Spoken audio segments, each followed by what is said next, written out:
Hi everyone, welcome back to Storytime. Hope you've had a nice couple of days and this glorious weather is so amazing. So we are going to continue with Diary of a Disciple. We're on chapter 8 and then we'll also finish with a devotion from Indescribable. I said Indescribable. Get yourself sorted, settle down and I will begin. Okay, so chapter 8, Seeds, Stories and Storms. By now, Jesus was pretty famous and people were following him everywhere.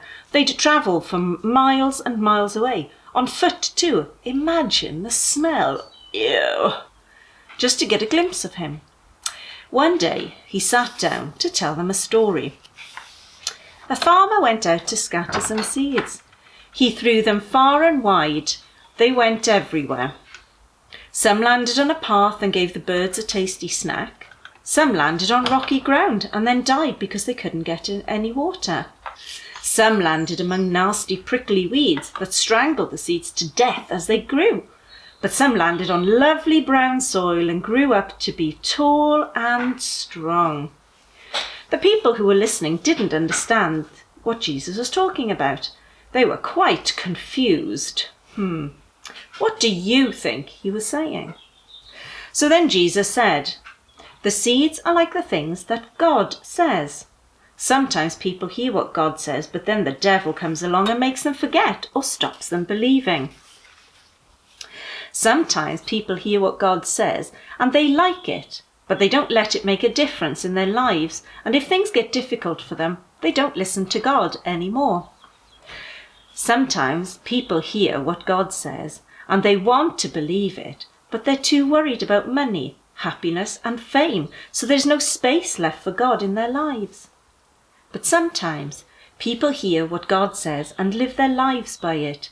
They work hard to learn more and grow closer to him. Then Jesus told a story about a lamp and a jar and a bed. Why would you light a lamp in a dark room and then hide it in a jar or sneak it under your bed? That'd be stupid, wouldn't it? You'd put it on a stand or hold it up high so that everyone who came would be able to see. You see, you can't hide anything from God. He knows everything. He even knows what you're thinking right now. Listen carefully to what he says and you'll do well. Then Mary, Jesus' mum, turned up with a few of his brothers. But she couldn't get anywhere near him because of all the swarming people. Annoying. Eventually, Jesus heard that they were trying to get to see him, but he said something rather odd. My family is made up of people who listen to what God says and put it into practice. What do you think he was talking about? People are quite often confused by some of the things Jesus said. Is he saying family isn't important? Or is he saying family is really important? Or is he saying that actually everyone is his family if they love God? A few days later, Jesus decided he wanted to cross Lake Galilee, and since quite a few of his mates had been fishermen, they didn't mind at all. But they'd not been in the boat long when Jesus decided to take a nap. While Jesus was snoozing, everything went dark. The wind was howling and the boat started to fill with water. Who sleeps through a storm like that? His mates shook him awake. We're going to die! Help! Oi, Jesus, wake up! Jesus opened his eyes, stretched and stood up. He looked around at the storm and said, Stop, waves! Stop, wind! And then sat back down again as the waves and wind calmed down. Everyone stared at Jesus. He stared back. Then he said, Haven't you got any faith? He just told the wind and the water to stop, they said to one another. And they did what he said. A little while later, they arrived on the other side of the lake at a place called Gerasa. Jesus was only just getting out of the boat when a screaming man covered in chains fell at his feet. Freaky or what? The disciples kept their distance. This guy looked seriously weird. Not to mention the fact that he didn't have any clothes on. Majorly awkward. Then he said, "Jesus, I know you're God's son. What do you want?" Jesus said, "What's your name?" The man had been in a pretty bad place for a long time. He didn't even have a house to live in anymore, so he lived in a graveyard. Ooh, creepy. The people of Gerasa had put chains on him to stop him from hurting himself. They all kept away from him. He was super scary. Do you remember we met a man a bit like this guy back in chapter 4? The man in chapter 4 had an evil spirit living inside him, and this guy in Gerasa was just the same. That's why he had a major reaction to Jesus. The evil spirit inside the man knew that Jesus had the power to chuck him out. Anyway, so when Jesus asked what his name was, the man said, Legion. Did you know Legion was the name for a big group of Roman soldiers? A legion could sometimes include up to 6,000 men. So, saying that your name is basically lots of Roman soldiers is a bit odd.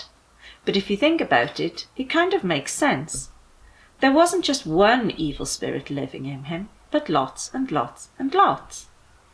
But you know, it didn't matter to Jesus how many evil spirits there were, because all he had to do was tell them to leave.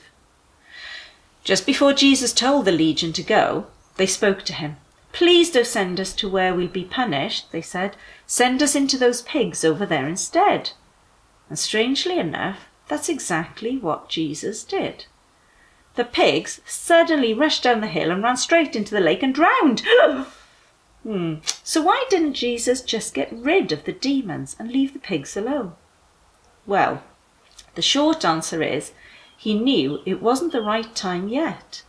God would defeat evil in the end, and for now, all he wanted was to heal people and set them free. The man who had been looking after the pigs couldn't believe what they'd just seen. They ran into town and told everyone. No one believed them, so they came back to see for themselves. The very same man they'd left chained in the graveyard seemed completely normal. He even had clothes on, which was a major improvement. You'd think the people would have been amazed, but actually they were just scared. So they asked Jesus to go away. They were properly freaked out.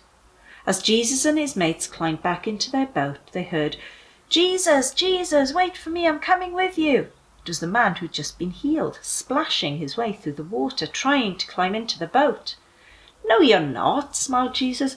"Go home and tell as many people as you can about what God has done for you." As soon as the opposite shore came into sight, they saw a huge crowd. A man called Jairus was at the front of the crowd. He was desperate to see Jesus. His daughter was dying, and he begged Jesus to come and see her. They set off, and the crowds followed.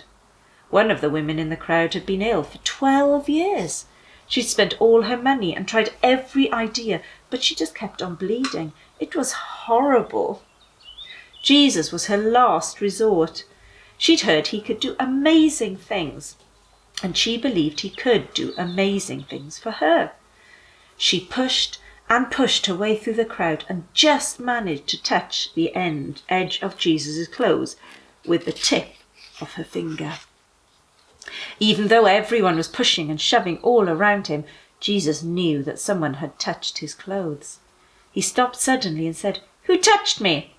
His mates thought he was being a bit odd. "Everyone is pushing you. What are you on about?" "No," Jesus said, "someone touched me. I felt power leave me." The woman came out from the crowd and knelt on the floor in front of Jesus. She explained, "I've tried everything. I've been ill for so long, but one touch of Jesus and I'm healed." "You're healed because of your faith," Jesus said. "Have peace from God." Meanwhile, Jairus had been waiting, worrying what was happening to his daughter. Then his worst fears were realized when he saw someone from his house running towards them. "She's died.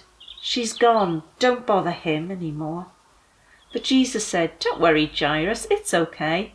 Have faith and she'll be well again." When they arrived at Jairus' house, everyone was crying. Great big soggy tears and super loud waily sobs. The little girl really had died after all. Jesus went in with Peter, James, John, Jairus and his wife.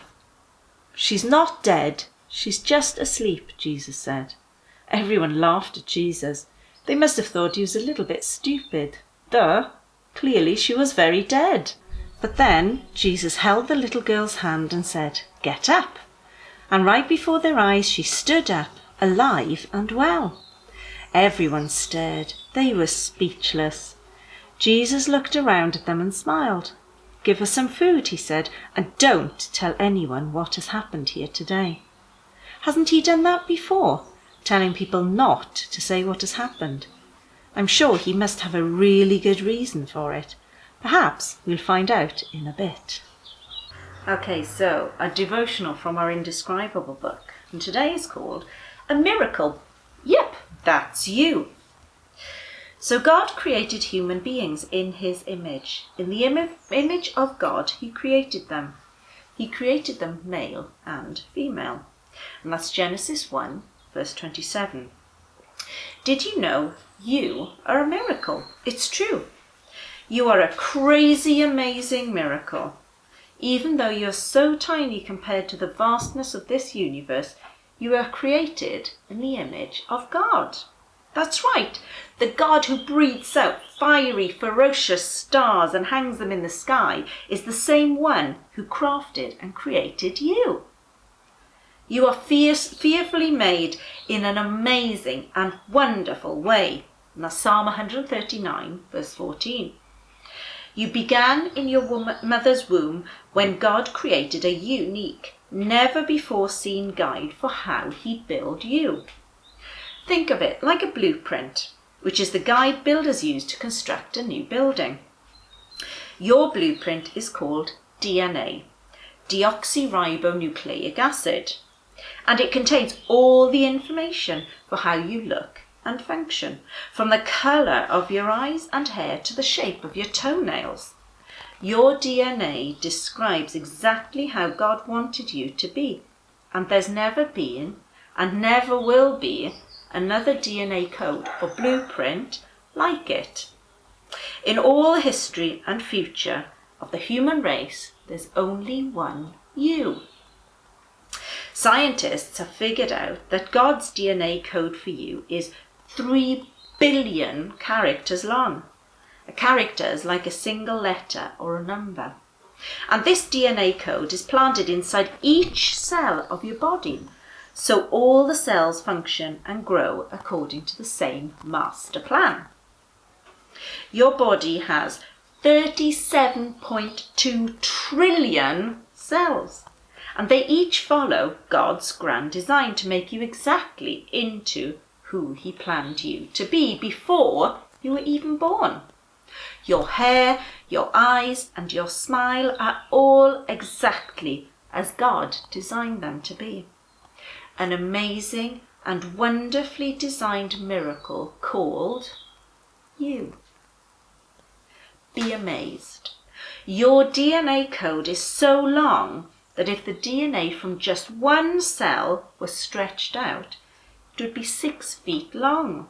If you stretched out the entire DNA in all 37.2 trillion cells, it would reach all the way to the moon and back, not just once, but 150,000 times. God, when I start to feel like I'm nobody special, remind me of who I really am, a marvellous miracle made by you. So thank you for joining me tonight. I hope you enjoyed it. Join me again on Friday for another chapter of Diary of a Disciple and of course another devotional from our book. Before I go, let's just finish with a short prayer. So join me in praying.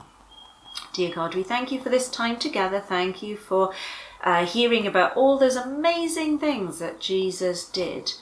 Thank you for all the miracles he performed, the healing of people, and just amazing, amazing things that we can read about. And God, thank you that we are a miracle. Each and every one of us is a miracle created by you as individuals, as special, unique people. And please, God, please remind us when we might be feeling like nobody. Remind us, we pray, how unique and amazing and special we are, because we are miracles created by you. Amen. So have a lovely couple of days. Enjoy the sunshine and join me again on Friday for some more story time. See you then.